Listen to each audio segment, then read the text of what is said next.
Sa isang dulo ng lungsod, bago pa sumikat ang araw, tila tahimik ang mundo, ngunit sa loob ng mga tahanan, gising na ang mga puso sa kabalisahan. Maaga pa lang, ramdam na ang ingay, mga busina ng sasakyan, mga boses na nagmamadali, mga ilaw na sumasabay sa kisap ng umaga. Sa bawat hakbang ng tao, tila laging may hinahabol, laging may kulang, laging may gustong marating. Ngunit sa gitna ng lahat ng ito, may isang simbahan na matatag sa katahimikan. Ang simbahan ay parang isla sa dagat ng kaguluhan. Minsan, may mga pumapasok dito para lamang magpahinga, tumakas saglit mula sa kabigatan ng buhay. Dito, hindi uso ang pagmamadali. Ang bawat hakbang ay mabagal, ang bawat upo ay may bigat ng pagninilay. Sa loob ng lumang pader, ang alinggaw ng tahimik na panalangin ay tila mas malakas kaysa sa anumang sigaw sa labas. Sa harap ng altar, may isang batang lalaki, si Mateo, na tahimik na nakaupo, ang mga kamay ay nakalapat sa kanyang tuhod. Mula sa likuran ng simbahan, pumasok ang kanyang lola, si Lola Pilar, dala-dala ang rosaryo. Umupo siya sa tabi ng apo, bahagyang umiti at bumulong, "Alam mo, Mateo, dito lang ako nakakahanap ng totoong katahimikan." "Lola, bakit po kaya parang laging maingay ang mundo sa labas?" "Pero dito po, parang ibang mundo," tanong ni Mateo, pilit na inuunawa ang hiwaga ng simbahan. "Dahil anak, dito, kasama natin ang Diyos. Siya ang nagbibigay ng kapayapaan na hindi kayang ibigay ng mundo," sagot ni Lola Pilar, sabay hawak sa kamay ng bata. Ang kanilang usapan ay naputol nang marinig nilang bumukas ang pinto ng simbahan. Isang matandang lalaki ang pumasok, mukhang pagod. Lumapit siya sa isang imahe ng Birheng Maria at nag-usal ng dasal. Humikbi siya, hindi mapigilan ang mga luhang bumabagsak mula sa kanyang mga mata. Pinagmamasdan siya ni Mateo, parang may tanong na hindi mabigkas. "Bakit kaya siya umiiyak, Lola?" mahina niyang bulong. "Bawat isa may dalang bigat. Pero dito, pwedeng ilabas lahat yan. Kahit ang kalikasan, anak, sumasabay sa katahimikan ng lugar na ito. Ang hangin, ang liwanag, parang nag-aanyaya na manahimik ka rin," paliwanag ng matanda. Habang naglalakad ang batang lalaki sa gilid ng simbahan, napansin niya ang mga sinag ng araw na dahan-dahang pumapasok sa bintana. Parang may kakaibang ganda, ang alikabok ay sumasayaw sa liwanag, at ang mga bulaklak sa altar ay tila mas buhay kaysa dati. Naramdaman niya na kahit maliit siya, kahit hindi niya alam lahat ng sagot, may puwang siya dito. Sa labas ng simbahan, patuloy pa rin ang ingay. May batang nag-aaway, may tindero ng balut na sumisigaw, may tricycle na biglang preno. Pero sa loob, may sariling mundo, isang mundo ng pag-asa at katahimikan. Bumalik si Mateo sa tabi ng kanyang lola, nagtanong ulit, "Lola, naririnig ba talaga ng Diyos ang panalangin dito? Hindi ba siya nalilito sa dami ng nagdarasal?" Napangiti si Lola Pilar, "Hindi mahalaga kung gaano karami ang nagdarasal, Mateo. Ang Diyos, kayang-kaya niya marinig kahit ang pinakamahinang bulong ng puso mo. Alam mo, minsan, kahit hindi ka magsalita, nararamdaman niya pa rin ang laman ng isip mo." Tahimik na tumango si Mateo. Napatingin siya sa isang imahe ng Eukaristya, nakasilid sa tabernakulo. Para sa bata, parang simpleng kahon lang ito, pero ramdam niya na may misteryong bumabalot dito. Parang may kakaibang liwanag, na hindi nakikita ng mata, pero nararamdaman ng puso. Sa isang sulok ng simbahan, may matandang madre na nagdarasal ng taimtim. Minsan, napapasulyap siya kay Mateo, at nag-aalok ng simpleng ngiti. Parang sinasabi niyang, "Anak, hindi ka nag-iisa." Habang humahaba ang umaga, unti-unting napupuno ang simbahan ng mga tao. Iba-iba ang dahilan ng pagpunta, may nawalan, may nagpapasalamat, may nag-aalala, may naghahanap ng direksyon. Ngunit ang lahat ng ito ay nagtatagpo sa iisang layunin, ang humanap ng presensya ng Diyos. Sa labas, may batang babae na nagmamasid mula sa bintana, tahimik na hinahangaan ang kagandahan ng simbahan. Hindi pa siya pumapasok kailanman. Ngunit tuwing umaga, andoon siya, parang naghihintay ng pagkakataon. Minsan, naisip ni Mateo na lapitan siya, pero nag-alinlangan siya. Hindi niya alam ang sasabihin, ngunit ramdam niya na may puwang din para sa batang iyon sa tahimik na mundo ng simbahan. Lumapit ang pari, si Padre Ernesto, sa gitna ng altar. Matahimik siyang tumingin sa mga tao, sa kamahina, ngunit malumanay na nagsalita, "Mga anak, alam ko na bawat isa sa inyo ay may dinadala. Pero huwag kayong matakot. Ang Diyos ay naririto, tahimik, mapagkalinga, at laging handang makinig. Ang lahat ng kalituhan, lahat ng pagod, dito ay maaaring maglaho, kahit saglit lang." Muling nagkatinginan si Mateo at si Lola Pilar. Sa pagkakataong iyon, parang naging mas malapit ang Diyos sa kanilang dalawa. Tahimik lang pero ramdam. At habang sumasabay ang oras, naramdaman ni Mateo na ang katahimikan ng simbahan ay hindi kawalan ng tunog, kundi presensya ng isang bagay na mas malaki, isang katahimikang may dalang pag-asa. Habang papalabas na ang iba sa simbahan, napatigil si Mateo sa pintuan. Sinulyapan niya ulit ang batang babae sa labas. Sa unang pagkakataon, umiti siya rito. Nagulat ang bata pero dahan-dahang gumanti ng ngiti. Isang simpleng sandali pero para kay Mateo, iyon ang simula ng isang bagay na hindi pa niya lubos maintindihan. Nang maglakad sila pauwi ni Lola Pilar, napansin nilang tila mas maliwanag ang araw, mas malamig ang hangin. Lola, parang gusto ko pong bumalik dito bukas. Hindi ko po alam bakit, pero parang may hinahanap ako, sabi ni Mateo. Basta, anak, palaging bukas ang pinto ng simbahan, pati ang puso ng Diyos. Kahit anong dala mo, saya, lungkot, takot, tanggap ka rito, sagot ng matanda. Habang palayo sila, sumulyap pa si Mateo sa simbahan. Hindi niya alam na sa mga susunod na araw, ang katahimikang iyon ay mababago ng isang bagay na hindi niya inasahan. Sa lugar na puno ng dasal at pag-asa, magsisimula ang isang kwento na magpapabago sa pananaw niya sa mundo at ng marami pa. Sa unang silahis ng madaling araw, ramdam ni David ang bigat ng kanyang hakbang. Sabi ng mga matatanda, mahirap ang umalis nang hindi tiyak kung kailan makakabalik. Pero mas mahirap ang maiwan kapag alam mong wala ka ng puwang sa mundong ginagalawan mo. Ang maleta niya, simple, lumang balat na puno ng sulat, ilang damit, isang rosaryo, at ang luma niyang litrato kasama ang kanyang ama. Mas mabigat ang daladala niyang alaala at pangambang tumitimo sa dibdib. Sa pantalan, isang babae ang sumalubong sa kanya. Si Ana, isang boluntarya mula sa simbahan, tahimik ngunit mapanuri ang tingin. David, handa ka na ba? Bulong niya, tila sinusukat ang tibay ng loob ng binata. Hindi sumagot si David agad. Tinapik niya ang balikat ng babae at pilit nang umiti. Sa loob-loob niya, hindi siya handa pero wala siyang pagpipilian. Hindi ko alam kung anong naghihintay sa akin, Ate Ana. Pero siguro mas mabuti na to kaysa manatili sa wala. Tahimik silang naglakad papunta sa gilid ng pier, kung saan naghihintay ang isang barko, puting-puti, may lumang pangalan na parang hindi na mabasa. Habang sumasampa siya sa trapiko, naramdaman niya ang malamig na hangin ng umaga at ang alat ng dagat sa kanyang mga labi. Lumapit si Ana at inabot ang isang sobre. Laman niyan ang ilang detalye. Kapag bumaba ka na sa Manila, may mga taong sasalubong sayo. Huwag kang matatakot. Nagpaalam si Ana, mahigpit ang yakap, parang inilipat ang lakas ng loob kay David. Nang umalis na ang babae, iniangat ni David ang kanyang mga mata. Sa harap niya, kakaibang daigdig. Ang dagat, walang hangganan, mapaglaro at mailap. Sa bawat alon, parang kinakaladkad ng tadhana ang kanyang mga pangarap palayo, binubura ang kanyang nakaraan. Nagsimula na ang paglalayag. Sa unang gabi, sa ilalim ng mga ilaw ng barko, iniikot niya ang mga sulok. May mga marino na abala, may mga batang umiiyak sa lungkot, may matandang babaeng mahigpit na nakayakap sa Biblia. Nakaupo siya malapit sa bintana, pinagmamasdan ang dilim sa labas. May isang lalaki, si Rol, na lumapit at mumiti, mukhang bago ka lang sa ganitong biyahe. Huwag kang mag-alala, mahirap lang sa una. Saan ka patungo? Sa Pilipinas, sagot ni David, halos pabulong, parang sinusubukan ang bigat ng salitang iyon sa kanyang dila. Ah, Pilipinas! Maganda raw doon, mainit pero mababait ang tao. Wala kang dapat ikatakot. Ako, ilang ulit ko nang nadaanan to, pareho lang ang dagat, pero iba-iba ang kwento ng bawat sakay, kwento ni Rol habang pinapahid ang pawis sa noo. Napangiti si David pero hindi nawala ang kaba.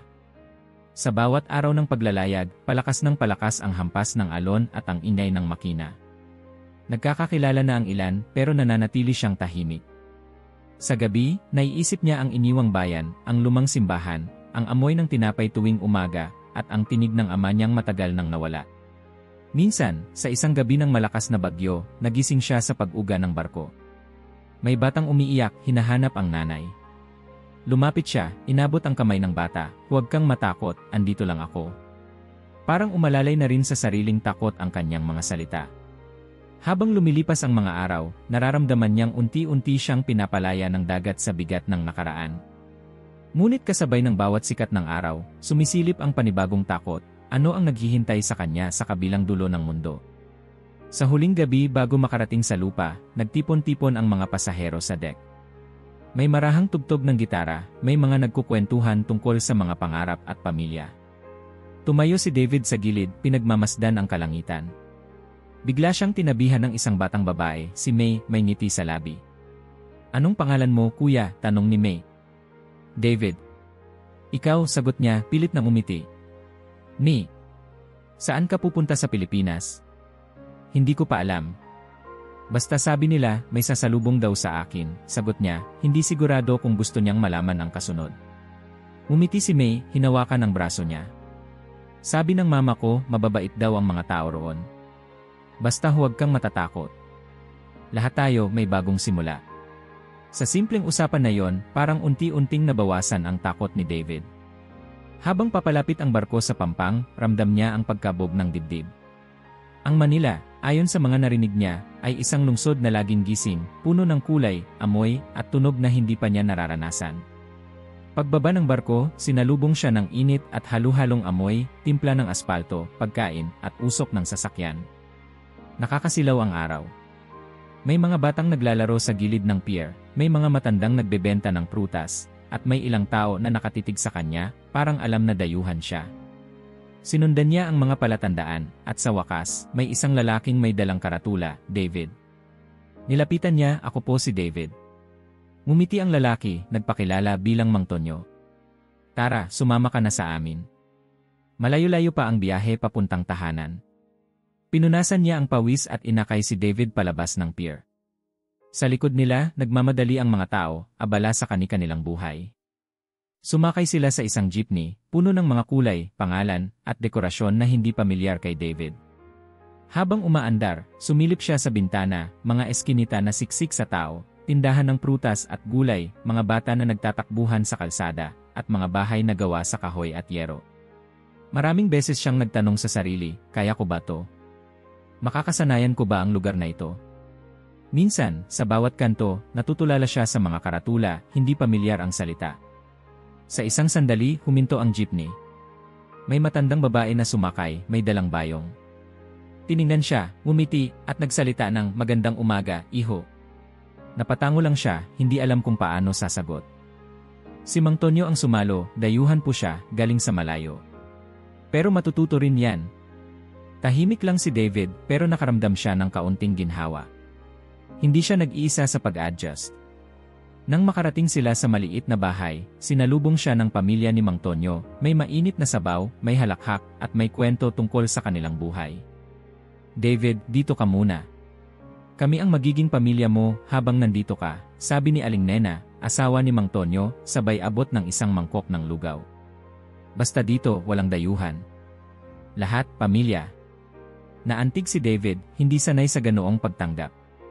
Sa unang gabi, habang nakahiga siya sa papag, naririnig niya ang mga huni ng kuliglig, ang halakhak mula sa sala, at ang mahinang dasal mula sa kabilang kwarto. Naisip niya, bago ang lahat, pero may kapareho, ang katahimikan ng gabi, ang init ng loob, ang pag-asang hindi pa namamatay. Kinabukasan, sinamahan siya ni Mang Tonyo sa paligid. Pinakilala siya sa mga kapitbahay, si David, bagong dating, galing sa malayo.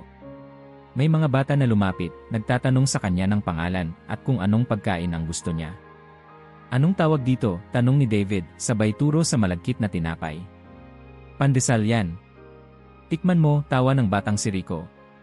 Tumawa si David, tinikman ang tinapay at napangiwi, pero ngumiti rin. "Masarap, medyo kakaiba." Lumipas ang araw, unti-unting natutunan ni David ang salitang "isalamat", "magandang umaga", at "paumanhin". Sa bawat tawanan at kwento sa hapag, nababawasan ang lungkot at takot sa dibdib niya. Minsan, sa isang hapunan, nagtanong si Aling Nena, "David, anong ginagawa mo dati sa bayan mo?" Napatingin siya sa mesa, naglakbay ang isip sa nakaraan. "Nagtatrabaho po ako sa bakery ng tatay ko. Pero nawala na po siya. Wala na akong ibang pamilya." Tahimik ang lahat saglit, tapos hinawakan ni Mang Tonyo ang balikat niya. "Dito, kami ang pamilya mo. Wala kang iisipin." Sa gabi, lumabas si David sa bakuran, tiningnan ang langit. Iba ang hugis ng mga bituin, parang mas malapit sa lupa. May narinig siyang awit ng kapitbahay, isang dasal na ginuguhit ng hangin. "Panginoon, salamat po sa bagong araw. Niyakap siya ng katahimikan, ngunit hindi ito nakakabingi. Ito ay yakap ng isang lugar na handang tumanggap, kahit hindi ka marunong ng wika, kahit hindi mo pa alam ang lahat ng kaugalian. Sa bawat araw, may kaunting takot, ngunit mas malakas ang pag-asang unti-unti, matutunan din niyang tawagin ang lugar na ito na tahanan. Habang naglalakad siya pauwi mula sa maliit na tindahan ng tinapay isang gabi, nakasalubong niya si May, yung batang nakilala niya sa barko. Umiti ito at kumaway, "Kuya David, dito ka rin pala." Natawa siya, "Dito muna ako. Kailangan ko raw matutong magtagalog." Tumawa si May, "Basta, tutulungan kita. Sabihin mo lang kung gusto mo ng kausap." Sa pagbalik sa bahay, naramdaman ni David ang kakaibang ginhawa. Dito, sa bagong mundo, hindi na siya dayuhan. Unti-unti, natutunan niyang maglakad ng may pag-asa, kahit hindi pa niya lubos alam ang patutunguhan. Sa bawat ngiti, sa bawat mabait na bati, nabubura ang layo ng dati niyang bayan at nabubuo ang bagong pag-asa. Sa unang pagkakataon, habang natutulog, nakaramdam siya ng kapanatagan. Hindi ito ang buhay na iniwan niya, pero ito ang simula ng panibagong kwento. At sa tahimik na gabi, sa ilalim ng mga bituin ng Maynila, pinikit niya ang mga mata at bumulong, "Maraming salamat." Isang umagang tila mas maliwanag sa iba, lumipad ang isang beija flor, isang maliit na hummingbird, sa pagitan ng mga puno sa gilid ng isang maliit na bayan sa Brazil. Sa simula ay walang kakaiba. Ang mga bata ay naghahabulan sa ilalim ng araw, ang mga tindera ng prutas ay maaga pa lang ay sumisigaw na ng laranja, at mga. Pero sa likod ng kapilya, kung saan malamig at madilim ang hangin, may tahimik na paggalaw na hindi napapansin ng marami. Habang bukas ang mga bintana ng simbahan, pumasok ang liwanag na parang pilak. Sa harap ng altar, nagsisimula pa lang ang misa. Ang mga deboto ay nagdarasal, mataimtim, habang ang pari ay marahang nagsimula ng dasal. Sa itaas, isang maliit na nilalang ang biglang sumulpot, halos walang tunog kundi isang marahang pagpitik ng pakpak, ang beija flor. Wala nang ibang ibon na ganun ang kilos sa simbahan, tahimik siyang pumasok, dumaan sa tabi ng mga imahe ng santo, at lumutang sa gitna ng hangin, tila hinahanap ang isang bagay na hindi maintindihan ng mga tao. Napansin siya ni Padre Claudio, isang pari na matagal nang naglilingkod sa lugar. Sa simula, akala niya ay bunga lamang ng pagod ang nakikita. Pero hindi nagtagal, napatitig na rin ang mga tao sa beija flor. Isang bata ang mahina ang bulong, "Pai, olha." Yung pasarin ho. Tumango lang ang ama, tila nahipnotismo sa kakaibang kilos ng ibon. Ang hummingbird ay hindi natakot. Lumipad siya sa harap ng altar, dahan-dahan, parang sumasayaw. Ang mga tao ay natigil sa panalangin na tulala. Sa sandaling iyon, may kakaibang kapayapaan na bumalot sa loob ng kapilya. Wala nang ingay ng labas, walang halakhakan ng mga bata, wala na ring usap-usapan. Lahat ay nakatingin sa maliit na nilalang na parang dinadala ng hangin ng Diyos. Lumapag ang beija flor sa harap ng tabernakulo, kung saan nakalagay ang Eukaristya. Ibinaba niya ang ulo, halos yumuko. Para sa mga matatanda sa likod ng simbahan, tila may sariling ritual ang ibon, parang kinikilala ang banal na presensya na naroroon. Ang mga matatandang deboto ay napaluha, marahan, walang salita. Para sa kanila, ito ay hindi pangkaraniwang tagpo, isang himala sa gitna ng araw-araw. "Padre, milagro ba yon?" Bulong ng isang matandang babae, nanginginig ang kamay habang hawak ang rosaryo. Hindi sumagot agad si Padre Claudio. Tahimik niyang pinanood ang ibon. "Hindi ko alam, Lola Maria," mahina niyang sagot, "pero sa bawat sandali ng ating buhay, may mga himalang dumaraan na hindi natin napapansin. Minsan, sa katahimikan ng kalikasan, mas naririnig natin ang tinig ng Diyos." Habang nakatingin ang lahat, hindi umalis agad ang beija flor. Sa halip, lumipad ito paikot sa altar, parang binabasbasan ang lugar. Dahan-dahang bumaba, muling tumingin sa Eukaristya, saka biglang lumipad paakyat sa bukas na bintana. Isang saglit lang ang lahat, pero sa puso ng mga tao, parang tumigil ang oras. Pagkatapos ng misa, marami ang nagtanong kay Padre Claudio tungkol sa ibon. "Padre, ano ang ibig sabihin nun? Bakit dito siya pumunta? Bakit parang yumuko siya?" Ang sagot ng pari ay simple, ngunit malalim, ang Diyos ay marunong magsalita sa pinakamaliit at pinakahindi inaasahang paraan. Sa mga ibon, sa bulaklak, sa hangin, nandoon siya. Kung minsan, kailangan lang natin magdahan-dahan para mapansin ang mensahe. Isang batang babae na si Camila, na naroon din sa misa, ay agad na nagtanong sa kanyang ina, "Mama, totoo po ba na ang Beija Flor ay nagdadala ng mensahe ng kapayapaan? Sim, Philha, sagot ng ina sa wikang Portuges, sa ating kultura, ang Beija Flor ay tanda ng pag-asa at ligaya. Sinasabi nilang ito ay tulay sa pagitan ng lupa at langit. Maaring pinaalalahanan tayo na kahit maliit tayo, may halaga ang bawat kilos ng kabutihan at pananampalataya. Habang kumakalat ang balita sa maliit na bayan, maraming tao ang bumalik sa simbahan kinabukasan, umaasang muling makita ang ibon. Ngunit wala na ito. Gayunpaman, may naiwan isang katahimikan na parang panalangin. Sa bawat sulok ng kapilya, may pakiramdam na nag-iwan ng mensahe ang langit mismo. Sa hapong iyon, sa labas ng simbahan, may matandang nagkukwento sa mga bata tungkol sa alamat ng Beija Flor. Alam niyo ba, noon pa man, ang Beija Flor ay tanda ng pag-ibig ng Diyos sa mundo. Sa bawat pakpak na sumasalubong sa liwanag, dala nito ang paalala na ang mga himala ay nangyayari pa rin kahit hindi natin napapansin.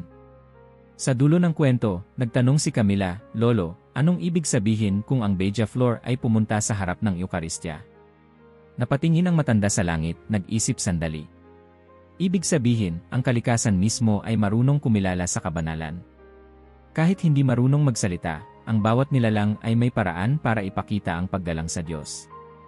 Habang unti-unting lumulubog ang araw, nanatiling buhay ang alaala ng Beija Flor sa isip ng lahat. Sa mga bata, ito ay kwento ng himala. Sa mga matatanda, ito ay paalala na hindi lamang tao ang nagdarasal, kundi pati ang kalikasan. Sa mga pari, ito ay hamon na patuloy na maging bukas sa mga palatandaan ng Diyos, kahit hindi nila agad maintindihan. Kinagabihan, habang nagkukwentuhan ang pamilya ni Camila sa hapag, sinabi ng ama, "Alam ninyo, minsan, ang Diyos ay nag-uusap sa atin hindi sa malalaking bagay, kundi sa maliliit, isang bulaklak na namulaklak, isang batang tumawa, o isang ibon na tahimik na yumuko." Papa, ibig sabihin po ba, kahit ako, kahit maliit lang, pwede ring maging palatandaan ng Diyos? Tanong ng bata, puno ng pag-asa ang mga mata. Tumango ang ama. "Anak, lahat tayo, kahit gaano kaliit, may papel sa kwento ng Diyos. Kaya huwag kang matakot. Lahat ng mabuti, lahat ng magalang, lahat ng tapat, ay mahalaga sa Kanya." Sa bawat gabi na sumunod, dumadami ang mga tao sa simbahan. Hindi para maghanap ng himala, kundi para magpasalamat, magdasal, at makinig sa bulong ng kalikasan.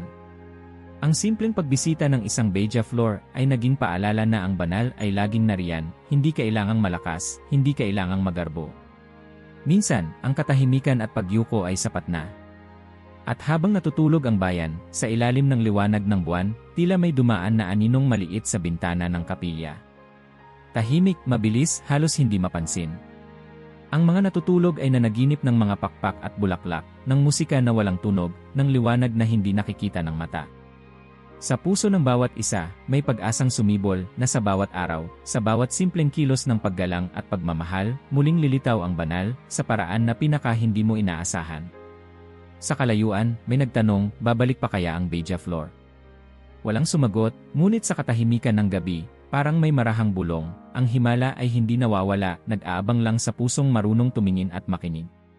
Sa isang malamig na gabi sa Baltimore, tila mas mabigat ang katahimikan kaysa karaniwang gabi. Sa labas ng seminaryo ng St. Mary's, nagtipon-tipon ang mga tao, mga seminarista, madre, pari, at ilang gwardiya na parang may hinihintay na di pangkaraniwan. Dala ng gabi ang pakiramdam ng pag-asa at kaba. Sabi ng balita, darating ang isang espesyal na bisita, si Pope John Paul II mismo, sa kanyang huling gabi ng pagbisita sa Amerika. Habang nag-aabang ang lahat, may mga maririnig na bulungan, darating talaga siya rito. Hindi ba delikado? Anong gagawin ng Santo Papa dito? Sa gitna ng tensyon, nagpasya ang Papa na hindi lang magpakita sa labas kundi pumasok mismo sa loob ng seminaryo, dumaan sa bulwagan, at tumuloy sa maliit na kapilya upang magdasal sa harap ng pinagpalang sakramento. Dali-daling gumalaw ang mga security team. Hindi basta-basta ang kanilang trabaho. Dala-dala nila ang pinagsanayang mga aso ng pagsagip, mga German Shepherd na bihasa sa paghahanap ng mga buhay na tao sa ilalim ng durog na bato o pagtukoy ng anumang banta. Sa bawat galaw ng mga aso, nakikita ang disiplina at tapang. Isang lalaking gwardya, si Officer Harris, ang nanguna sa grupo. Lahat ng sulok suriin. Kapag may kakaibang amoy o kilos, agad na mag-report, utos niya. Sa pagsimula ng inspeksyon, parang ordinaryo lang ang lahat.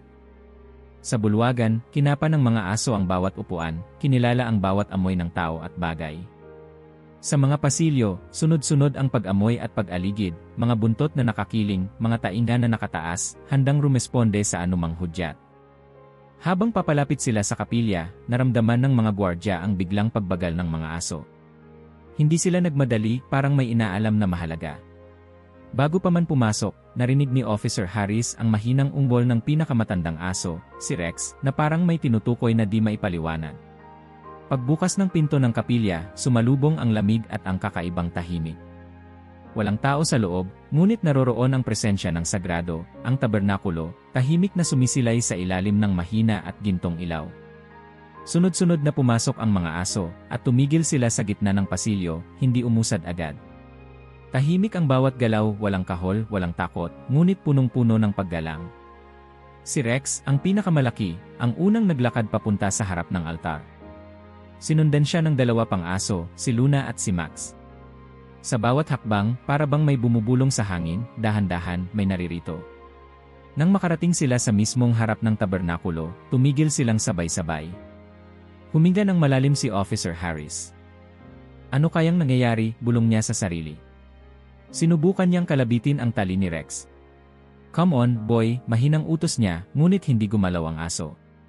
Nagtinginan ang mga gwardya, di makatindig ang balahibo.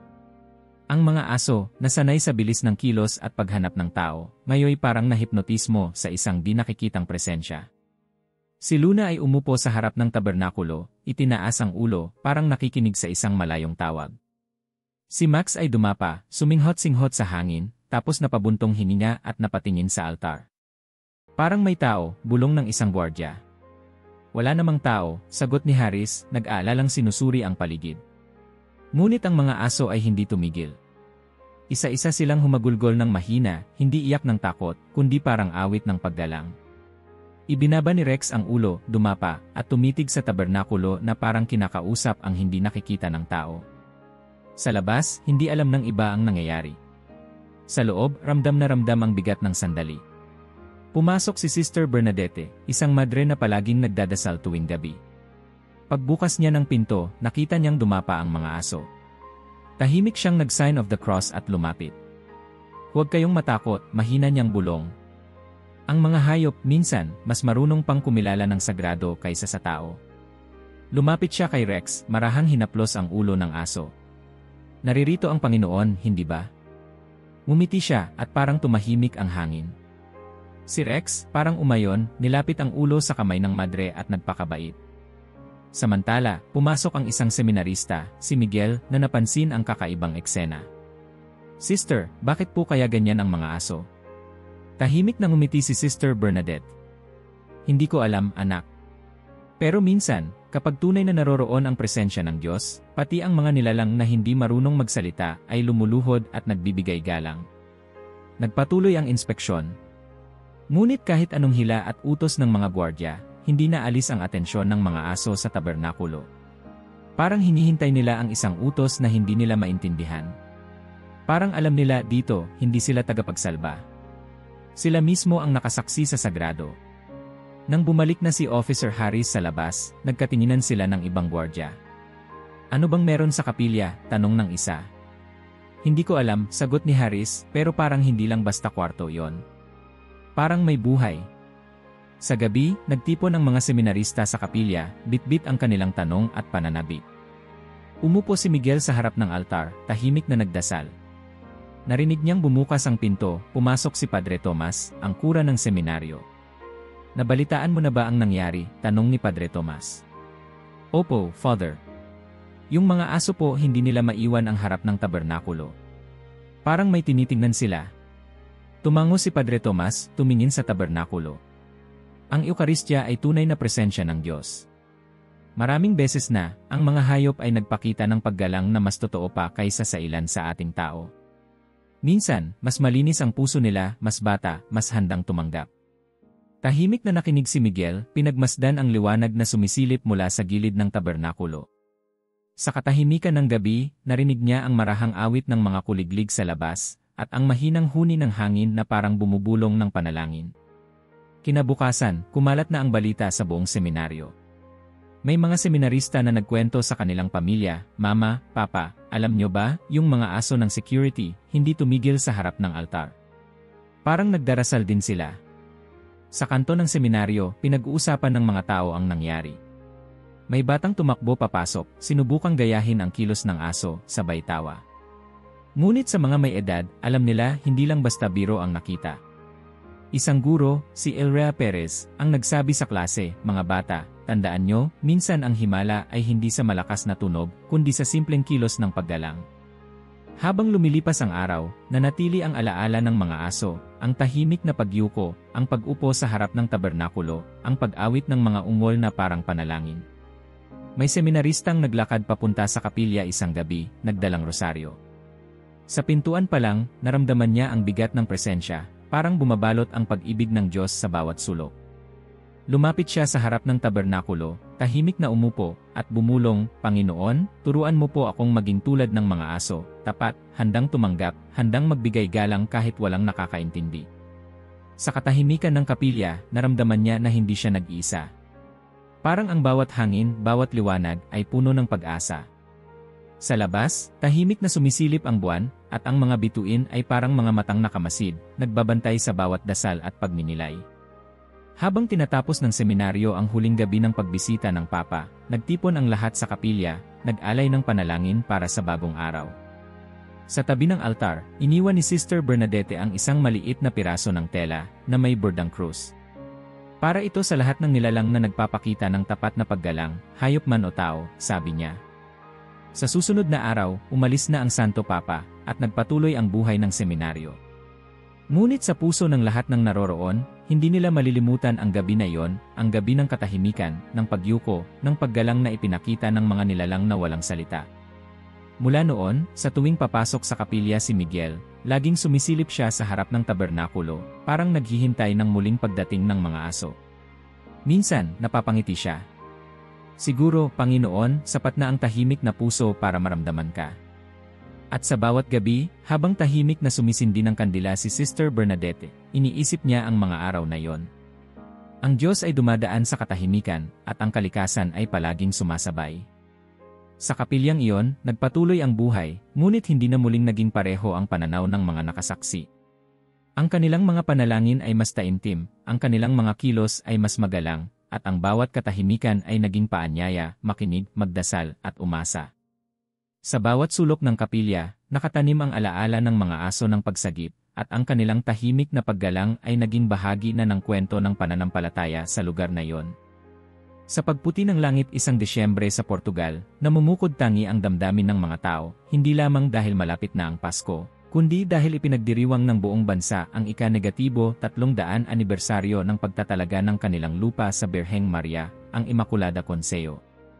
Sa bawat bayan at nayon, naririnig ang paghahanda, mga dasal, awitan, at ang malalambing na yabag ng mga batang nagdadala ng bulaklak at kandila. Ngunit sa Fatima, may kakaibang katahimikan bago magsimula ang pinakadakilang prosesyon sa kasaysayan ng bansa. Bago pa man sumik ang araw, libo-libong deboto ang nagtipon sa plaza. Ang mga mukha nila ay puno ng pag-asa, halong kaba at tuwa. Sa gitna ng karamihan, nakatayo ang isang estatwa ng Birheng Maria, puting-puti, may koronang ginto at kamay na nakabukas, parang inaanyayahan ang buong bayan na lumapit. Sa tabi ng estatwa, si Padre Antonio, ang matandang pari ng parokya, ay nananalangin ng taimtim. Lumapit sa kanya ang batang si Tiago, bitbit ang maliit na basket ng mga rosas. "Padre, totoo po ba na si Maria ang nagbabantay sa ating lahat?" tanong ng bata. Napangiti si Padre Antonio. "Anak, siya ang ating ina. Siya ang ating tagapamagitan kay Jesus. Sa bawat dasal natin, siya ang nagdadala ng ating mga pangarap at sakit sa kanyang anak." Tila ba sumabay ang panahon sa bawat bigkas ng panalangin? Nang sinimulan ng mga sakristan ang prosesyon, marahang umusad ang karamihan, palibot sa estatwa ni Maria. Ang mga rosas ay iniayos sa paanan ng estatwa. Habang bumabalot ang malamig na hangin ng Disyembre, sumabay sa awit ng Ave Maria ang marahan at taimtim na hakbang ng mga tao. Sa itaas ng entablado, nakahanda ang 6 na puting kalapati na pinakawalan bilang tanda ng pasasalamat at kapayapaan. Sa paglipad nila, isang kakaibang pangyayari ang bumalot sa lahat. Tatlo sa mga kalapati, imbes na maglayang palayo, ay bumalik at dumaong sa mismong paanan ng estatwa ni Maria. Nakita mo ba yon? Bulong ng isang madre sa kanyang katabi, hindi makapaniwala sa nasaksihan. Parang alam nila kung saan sila dapat pumwesto. Lumapit si Tiago, nagtaka at napangiti. Mama, tingnan mo po. Hindi umaalis ang mga kalapati. Habang lumalayo ang prosesyon, hindi gumalaw ang 3 puting kalapati. Sa bawat bayan na dinaanan ng prosesyon, may mga sumasalubong na bagong grupo ng deboto.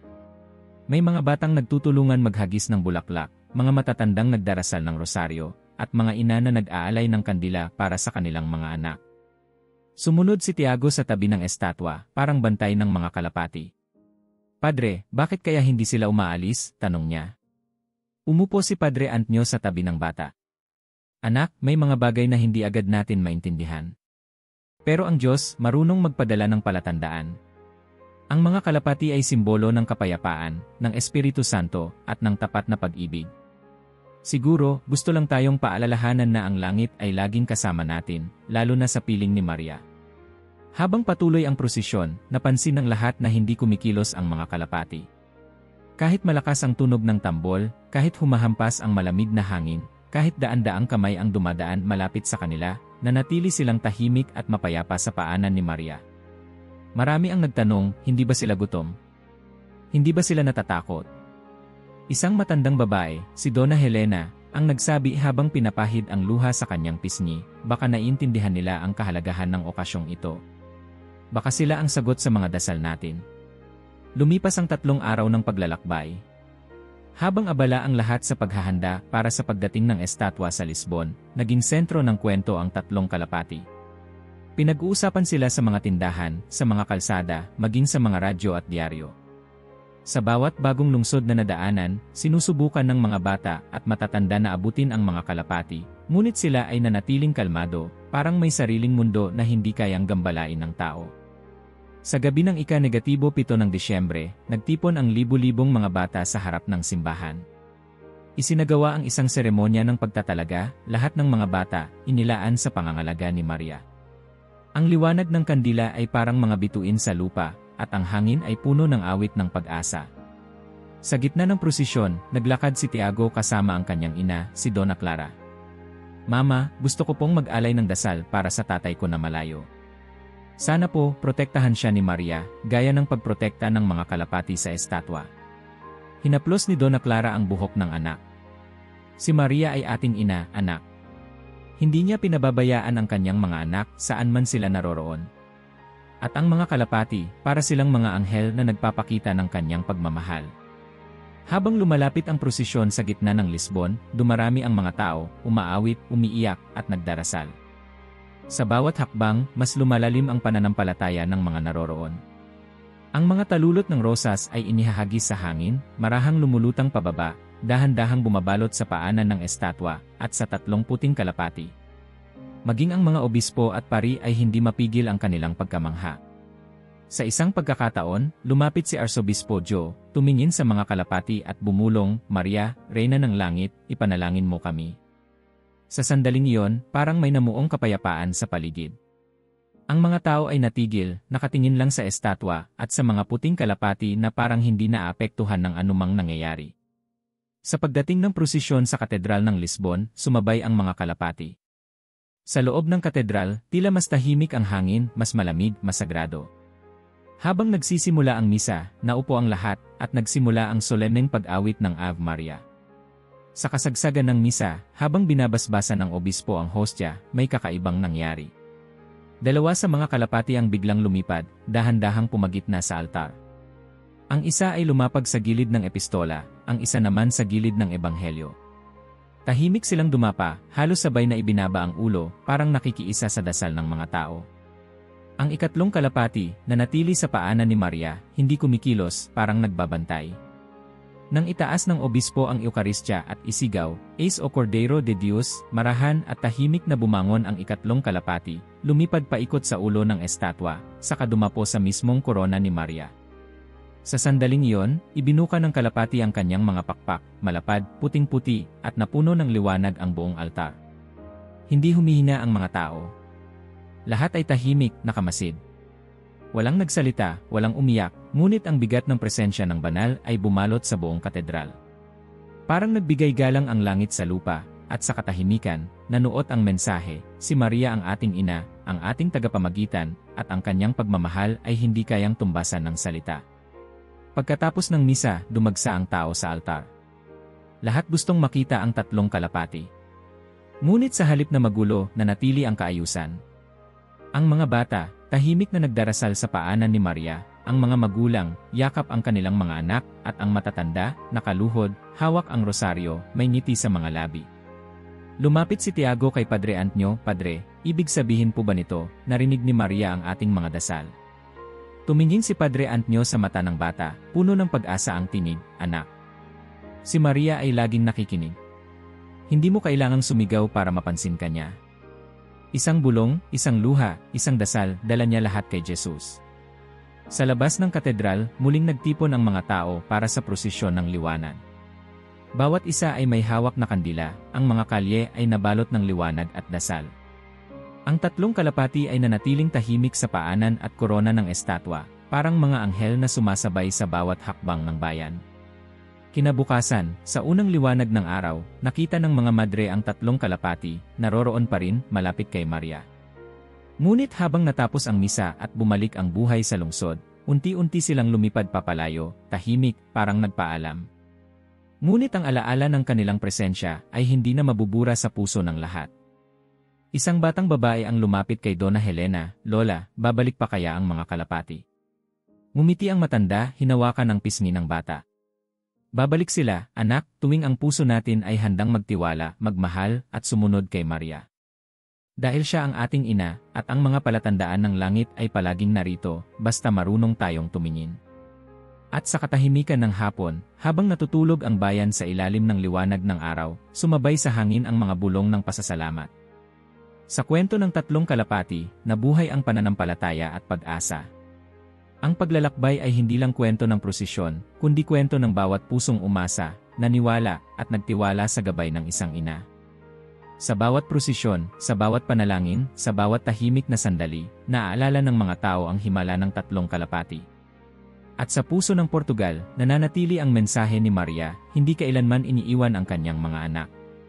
Hindi pa man tuluyang nauupos ang mga kandila mula sa dakilang misa, muling bumalot ang katahimikan sa mga lansangan ng Lisbon.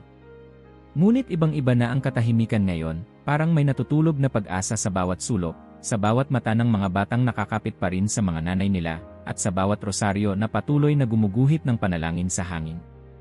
Sa pagsisimula ng paglalakbay pabalik ng estatwa ni Maria patungo sa Fatima, sumama pa rin ang libu-libong tao. Ngunit higit sa lahat, nakatingin ang lahat sa tatlong puting kalapati, nananatiling nakadapo sa paanan at korona ni Maria.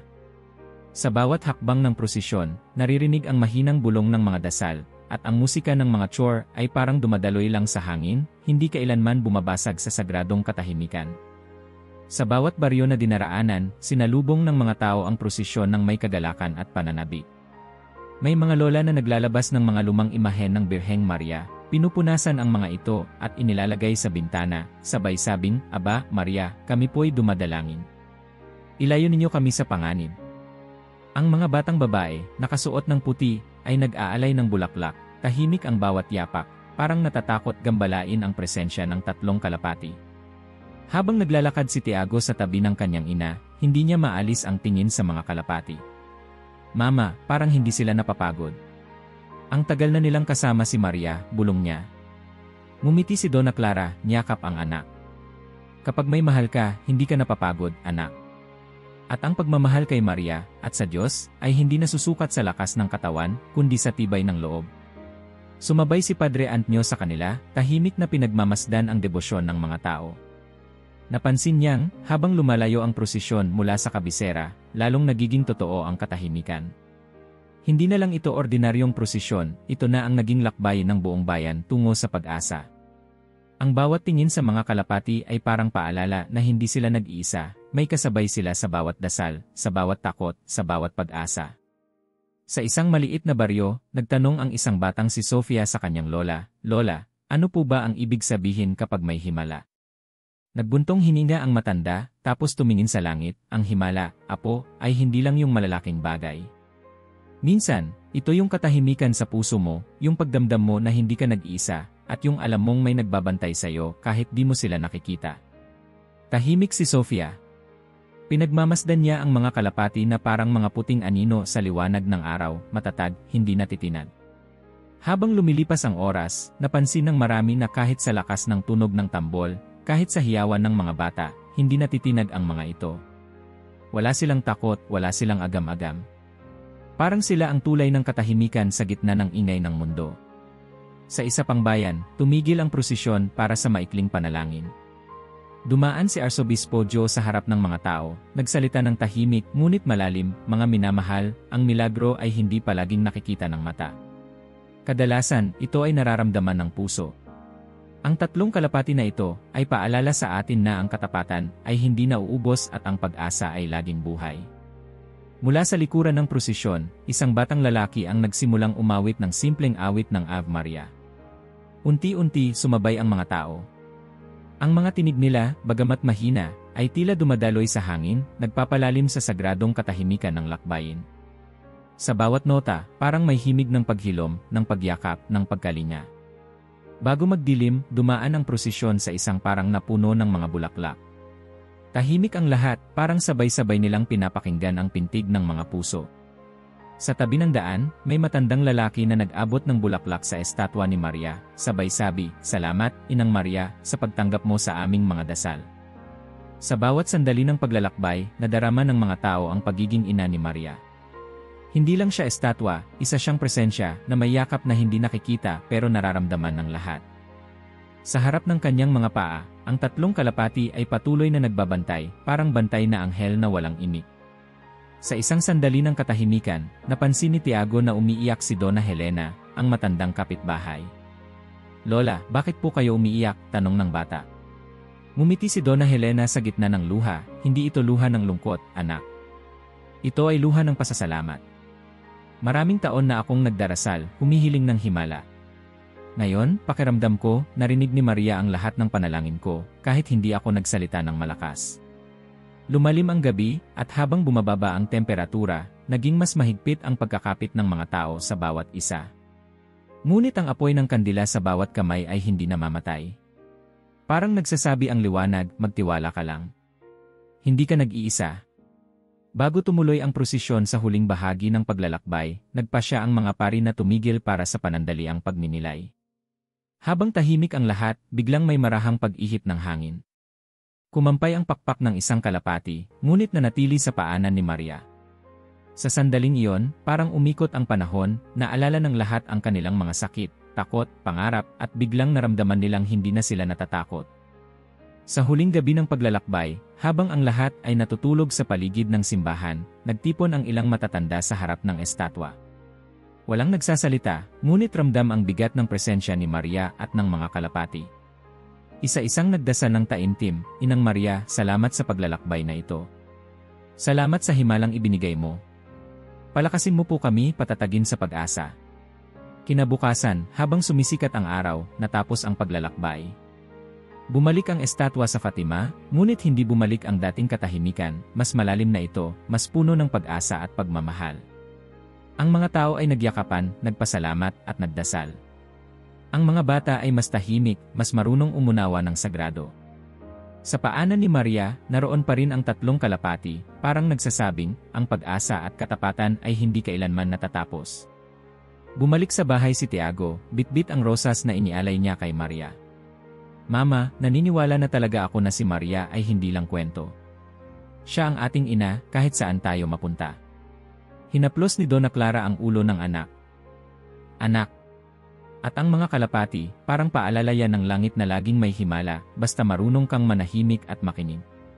Sa katahimikan ng Fatima, lumilipad ang mga alinggaw ng panalangin, at sa bawat sulok, may alaala ng tatlong kalapati, mga tahimik na saksi ng pag-asa at katapatan. Sa bawat puso na dumaan sa prosesyon, nanatiling buhay ang pagmamahal ni Maria, at ang kanyang katahimikan ay nagbigay lakas sa lahat ng naglakbay mula Lisbon, patungong Fatima, at higit sa lahat, patungong panibagong pananampalataya. Sa gitna ng Lisbon, parang hindi nauubos ang liwanag sa katedral. Lampas hating gabi na ngunit buhay ang paligid. Sa labas, umaalon ang dagat ng tao, bitbit ang mga kandila, mga bulaklak, mga panalangin na bumibigat sa hangin. Ang mismong lungsod ay parang nilamon ng isang katahimikang puno ng pag-asa, bawat tao'y hinahatak ng pananabik at pananampalataya. Sa loob ng katedral, hindi magkandaugaga ang mga tagapaglingkod ng simbahan. Ang bawat sulok ay nililinis, ang mga bangko ay inayos, at ang dambana ay nilagyan ng pinakagagandang bulaklak na pwedeng mahanap sa Lisbon. Sa harap ng altar, tahimik at payapa ang estatwa ni Maria, nakapwesto sa gitna, natatanglawan ng malalambot na sinag ng kandila. Sa paanan niya, naroon pa rin ang 3 puting kalapati, matatag, parang di natitinag sa dami ng tao at ingay. Tumutugtog na ang chore ng Ave Maria. Sa koro, si Tiago, bagamat bata, ay sinubukang ilabas ang lahat ng kanyang damdamin sa bawat nota. Sa tabi niya si Sofia, tahimik ngunit nagdarasal ng taimtim. Kapwa nila iniisip ang mga nakaraang araw ng paglalakbay, at kung paano nagbago ang lahat sa kanilang mga puso. Sa gitna ng paghahanda, may mga batang tumatakbo sa gilid, sinusundan ng mga magulang na pilit pinapatahimik ang ligalig ng kanilang kabataan. Ngunit sa sandaling magsimula ang misa, nagbago ang lahat. Ang pagpasok ng mga obispo at pari ay parang alon ng katahimikan. Isang napakahabang prosesyon, suot ang puti at ginto, bawat isa ay nakatungo ang ulo bilang tanda ng paggalang. Sa likod ng altar, inangat ng sakristan ang Eukaristya, at ang mga kampana ng katedral ay sabay-sabay na tumunog, parang nag-aanyaya sa buong Lisbon na magdasal at magpasalamat. Sa ngalan ng Ama at ng Anak at ng Espiritu Santo. Malumanay ngunit buo ang tinig ng Arsobispo Joe, at sumagot ang tao ng sabay-sabay, Amen. Habang isinasagawa ang liturhiya, marahang tumatakbo ang oras. Sa bawat dasal, sa bawat kanta, tila may humahaplos sa puso ng bawat naroroon. Ang mga kalapati ay tahimik lang sa paanan ni Maria, walang takot, parang alam nila ang tunay na nangyayari. Habang lumalalim ang gabi, lalong sumisidhi ang bigat ng presensya ng banal. Kapansin-pansin na tahimik ang mga bata, ang mga matatanda ay nakaluhod, ang mga pari ay malalim ang pagninilay. Hindi ito ordinaryong misa, ito ang sukdulan ng pagsamba, ang sandali ng pagtanggap ng himala sa puso ng lahat. Nang dumating ang bahagi ng misa kung kailan iaangat na ang Eukaristya, parang sabay-sabay na huminto ang mundo. Bawat kandila ay parang biglang nagningning, bawat panalangin ay bumigat, at ang katahimikan ay naging halos nakabibingi. Sa altar, inangat ng arsobispo ang ostya, at nagsalita ng marahan ngunit malakas sa espiritu, Haus est enim corpus meum. Sa mismong sandaling iyon, 2 kalapati ang sabay na tumungo sa harap ng altar, dumapa at ibinaba ang kanilang mga ulo. Parang sumasamba. Ang mga tao ay hindi agad nakapagsalita, natulala sa kakaibang eksena. Ang chore, hindi na malayan, ay tumigil sa pag-awit. Lahat ay nakatutok sa Eukaristya at sa mga kalapati. Ang 3 kalapati, na mula sa paanan ni Maria, biglang lumipad. Umikot-ikot ito sa ere, dahan-dahang lumapag sa mismong korona ng estatwa. Sa harap ng lahat, ibinuka nito ang mga puting pakpak, malapad, nagniningning sa liwanag ng altar, parang anghel na walang tinig ngunit nagsusumigaw ng pagsamba. Nang itaas ng arsobispo ang hostya para sa pagbabasbas, ibinaba ng 2 kalapati ang kanilang ulo ng sabay, parang nagbigay galang hindi lang para sa tao, kundi para sa Diyos na tunay nilang nadama sa sandaling iyon. Ang 3 kalapati, nakatingin sa Eukaristya mula sa korona ni Maria, ay hindi gumalaw pero nagmistulang tagapamagitan ng langit at lupa. Maria, inang mahal, ipanalangin mo kami bulong ng chore, ngayon ay mahina at puno ng luha.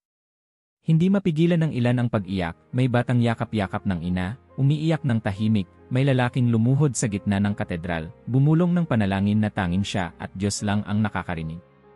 Maging ang mga pari, sa kanilang paningin, ay natulala sa hiwaga ng sandaling iyon. Sa loob ng ilang minuto, parang walang ibang umiiral sa mundo kundi ang altar, ang kalapati, si Maria, at ang Eukaristya. Sa gilid ng altar, si Tiago at Sofia ay magkahawak ng kamay. Hindi na nila kailangan magsalita, alam nila na bahagi sila ng isang bagay na hindi kayang ipaliwanag ng salita. Sa likod nila, si Padre Antonio ay tahimik na umiiyak, tinatakpan ang mukha ng panyo. Kahit siya, sanay sa mga ritual, ay hindi nakaligtas sa misteryo ng sandaling iyon. Panginoon, naririto ka, mahinang dasal ni Tiago, habang tumutulo ang luha sa kanyang pisngi. Nagpatuloy ang misa. Nang dumating ang sandali ng komunyon, dahan-dahang lumapit ang mga tao sa altar. Bawat isa ay nagmumuni-muni, bawat isa ay parang lumilipad sa katahimikan ng misteryo. Ang chore ay muling nag-awit, ngunit mahina, parang takot mabasag ang sagradong katahimikan. Nang matapos ang lahat, hindi agad umalis ang mga tao. Marami ang lumapit sa estatwa ni Maria, nagpasalamat, humiling, umiyak, mumiti. Sa paanan niya, ang dalawang kalapati ay nanatiling nakadapa, walang pagod. Sa korona, ang ikatlo ay nakatingala pa rin sa langit, malapad pa rin ang mga pakpak. "Lola, nakita mo ba?" tanong ni Sofia kay Donna Helena, na umiiyak habang yakap-yakap ang rosaryo.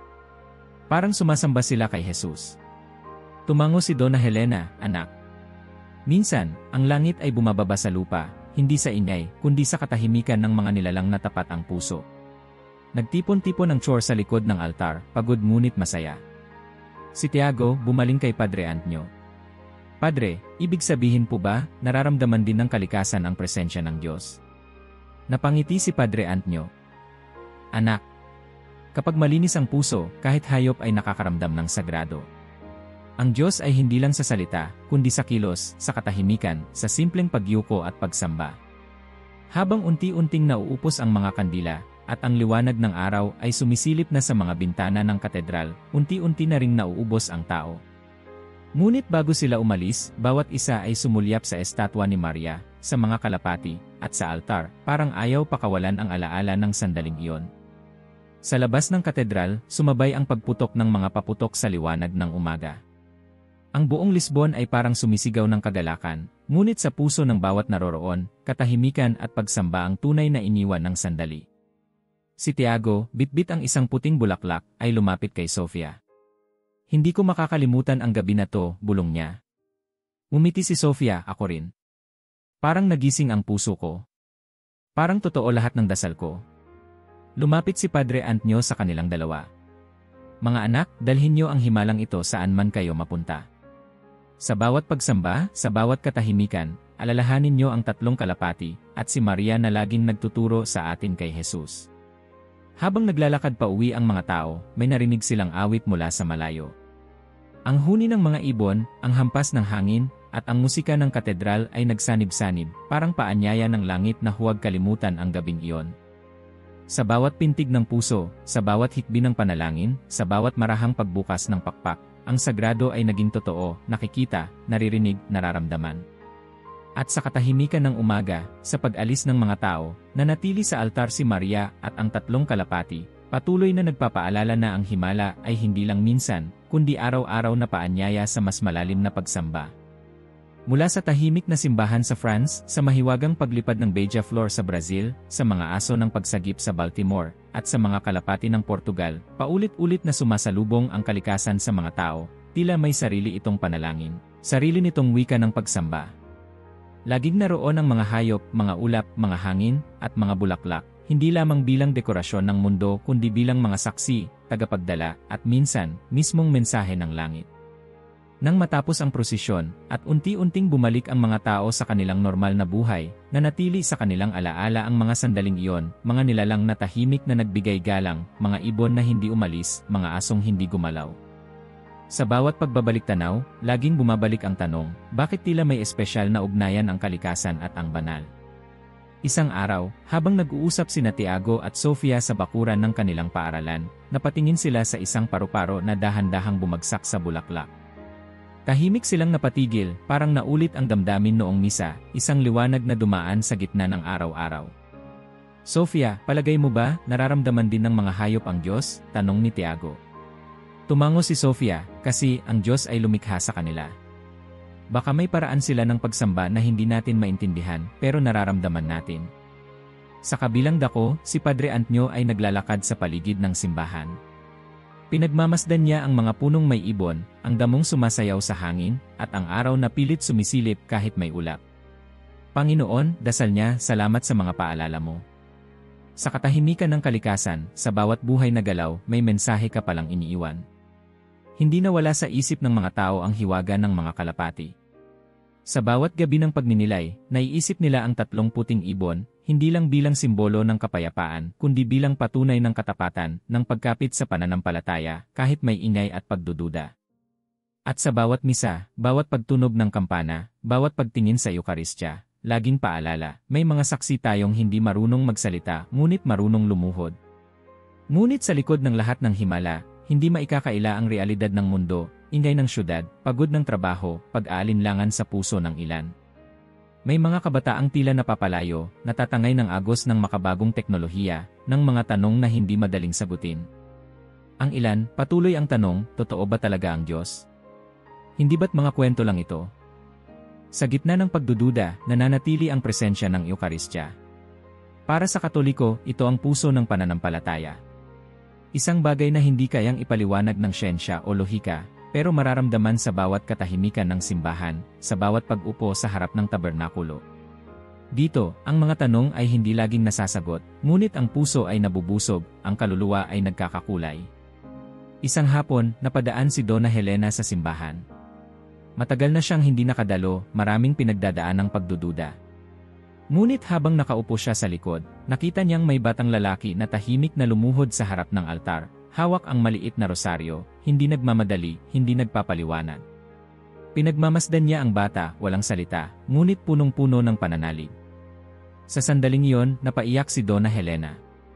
Naisip niya, bakit nga ba tayo laging naghahanap ng malaking himala, gayong ang mismong pagyuko, ang mismong katahimikan ng bata, ay sapat na sagot. Habang nagpapalitan ng kwento ang mga bata sa paaralan, dumating ang guro, si Elrea Perez, at nagturo ng bagong aralin. Alam nyo, mga anak, minsan, ang kalikasan ay nagpapakita ng mas malalim na pananampalataya kaysa sa tao. Sa mga hayop, sa mga ibon, sa hangin, nariyan ang paalala na ang Diyos ay mas malapit kaysa sa ating iniisip. May batang tumayo, Ma'am, paano po natin malalaman kung totoo ang milagro? Napangiti si Andres Perez, ang milagro ay hindi lang sa mga malalaking pangyayari. Minsan, ito ang pagpikit ng mata tuwing dasal, ang biglang katahimikan sa gitna ng gulo, ang pagyakap ng magulang, o ang pakpak ng isang ibon na nagbigay galang. Lahat ng ito, kapag tiningnan mo ng may pananalig, ay tanda na may mas malaking kamay na gumagabay sa atin. Sa isang misa, muling naalala ni Sofia ang tanong ni Tiago. Habang nakaluhod siya sa harap ng Eukaristya, nilingon niya ang paligid, may batang naglalaro, may matandang nag-aalay ng dasal, at sa labas ng bintana, may ibong dumapo at parang sumilip sa loob. Umiti siya, Panginoon, sana maramdaman ko rin ang himala, kahit hindi ko makita. Hindi na kailangang sumagot ang Diyos. Sa katahimikan ng sandaling iyon, napuno ang kanyang puso ng kapayapaan. Si Padre Antonio, sa kanyang sermon, ay nagsalita, mga kapatid, huwag po tayong manghinawa sa pagtanggap ng mga palatandaan ng langit. Huwag tayong tumingin lang sa malalaki at magagara. Sa bawat araw, sa bawat kilos ng kalikasan, sa bawat mabuting gawa, nariyan ang Diyos. Si Maria, bilang ina, ay laging gumagabay. Siya ang nagpapahintulot sa atin na mapalapit kay Jesus, lalo na sa mga sandaling tayo'y naliligaw. Tumahimik ang simbahan, bawat isa ay nagsimulang magmuni-muni sa sarili. Sa likod ng ingay ng mundo, sa gitna ng mga tanong at pagdududa, nananatiling buhay ang mga alaala ng mga hayop na yumuko, ng mga kalapati na hindi umalis, ng mga aso na lumuhod, at ng mga ibon na lumipad sa harap ng sagrado. Muling bumalik si Tiago sa simbahan kasama ang kanyang ina. Sa harap ng estatwa ni Maria, ibinulong niya, Mama Mary, salamat po. Sana po, gabayan niyo kami lagi, lalo na kapag nakakalimot kami. Tulungan mo po kaming makita ang Diyos, kahit sa pinakamaliit na bagay. Lumapit si Donna Clara, hinaplos ang anak. Ang mahalaga, anak, ay marunong kang magpasalamat, marunong kang magtiwala. Dahil ang tunay na milagro ay ang pusong naniniwala, kahit sa gitna ng katahimikan. At sa pag-uwi ng mag-ina, napansin nilang tumigil sa harap ng bahay ang isang puting kalapati. Tahimik lang ito, parang nagbabantay. Napangiti si Tiago, Mama, parang pinapaalalahanan lang tayo ni Maria, ano? Anak. Basta't marunong tayong tumingin at makinig, lagi tayong makakakita ng tanda ng langit.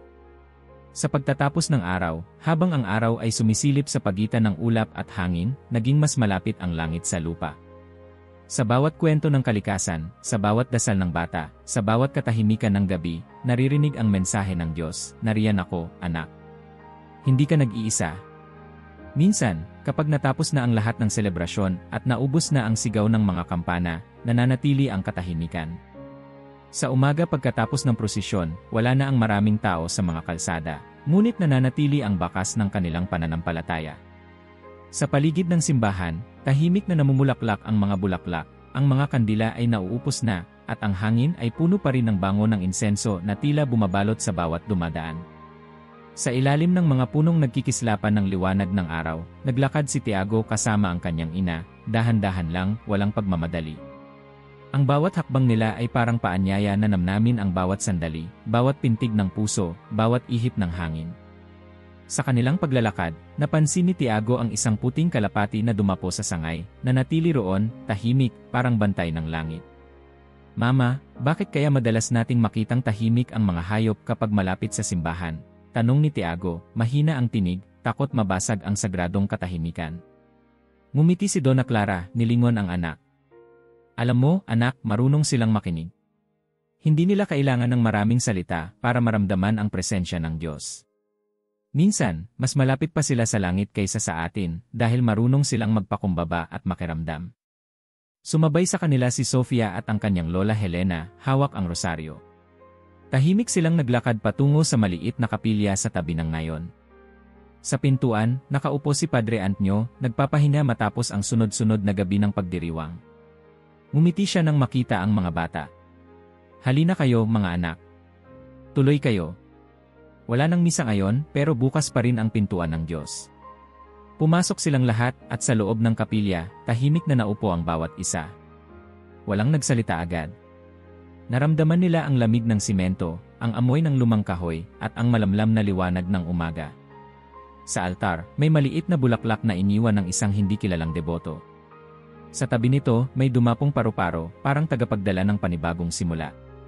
"Padre, ano po bang ibig sabihin ng katahimikan?" bulong ni Sofia, habang nakatingin sa altar. Napangiti si Padre Antonio, tumango. "Ang katahimikan, Sofia, ay parang bukas na pinto. Diyan pumapasok ang Diyos sa puso natin. Kapag tumigil tayo, kapag hindi tayo natakot sa kawalan ng tunog, doon natin maririnig ang pinakamahalagang mga bulong ng pagmamahal, ng kapatawaran, ng pag-asa." Tahimik na nagsindi ng kandila si Lola Helena. Sa katahimikan, natututo tayong tumingin muli, makinig muli, at makita ang maliliit na bagay na kadalasan ay nalilimutan natin. Parang paanyaya yan ng langit, "Anak, bumalik ka. Tumingin ka. Pakinggan mo ako." Napayuko si Tiago, at napansin niyang sa gilid ng altar, ay may munting bulag na nagdarasal, tahimik at hindi mapakali. Nilapitan niya ito. "Ano pong ginagawa niyo?" tanong niya. Ngumiti ang bulag, sumagot ng mahina. "Nakikinig ako sa Diyos.